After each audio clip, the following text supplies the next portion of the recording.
दिव्या अपने घर परिवार की लाडली थी। स्वाभाविक है उस लाड दुलार से वह शरारती भी बन चुकी थी।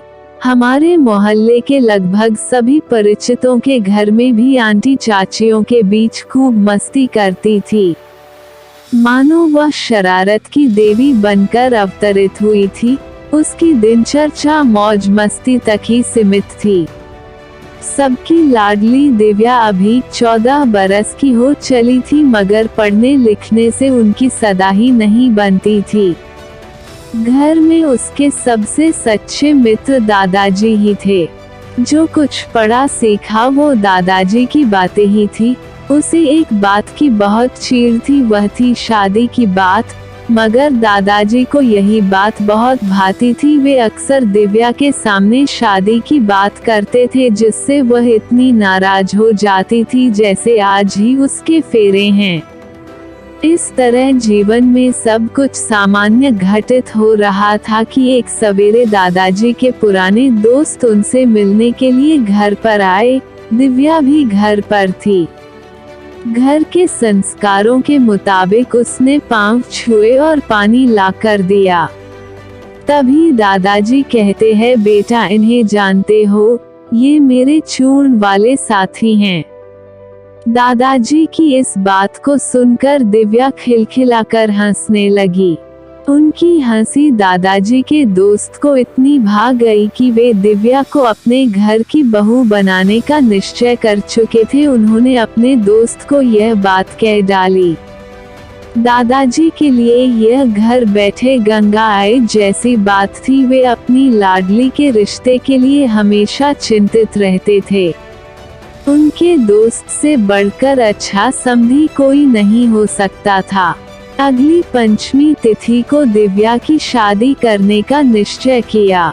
जब यह बात उसके कानों में पड़ी तो वह रोए जा रही थी, मानो उसके प्रिय दादाजी ही उसे घर छुड़वाने पर तुले हैं। इस सब की आस घर वालों को भी थी।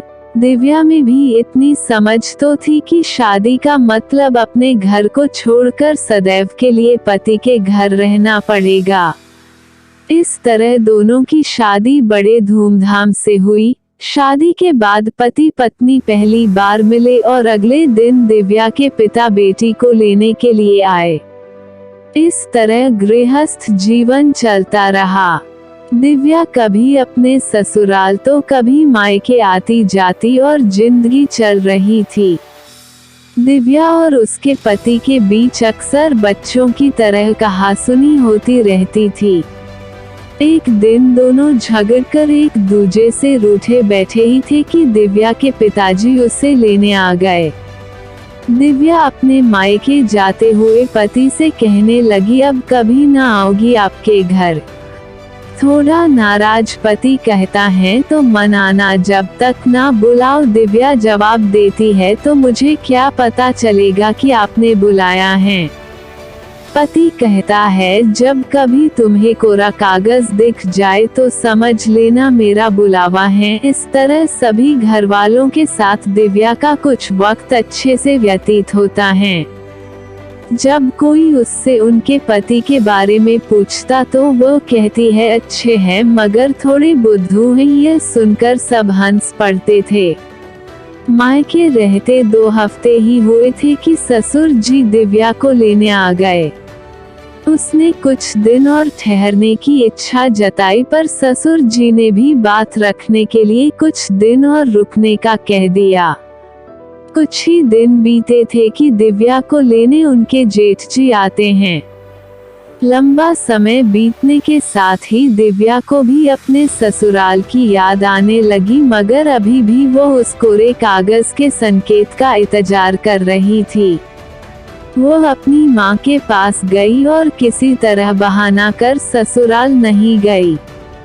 आखिर में माँ की नहीं मानने पर भी जेठ जी को वापस जाना पड़ा।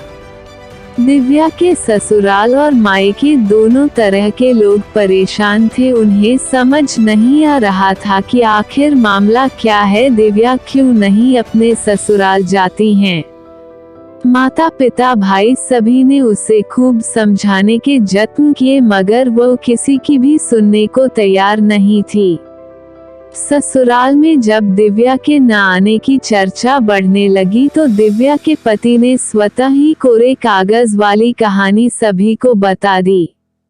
बस फिर क्या था, दिव्या के ससुर जी अगले ही दिन एक कोरा कागज लेकर दिव्या को लेने आ गए।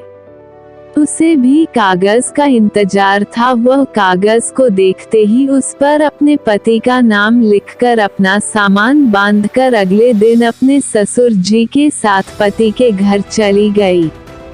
दिव्या का पति भी इस घटना से बेहद मर्मज्ञ हो चुका था। इस तरह दिव्या को अपने मनचाहे पति देव पुनः प्राप्त हो गए। दोनों ने मिलकर खूब बातें की। आज भी वे खुशी से जीवन व्यतीत करते हैं।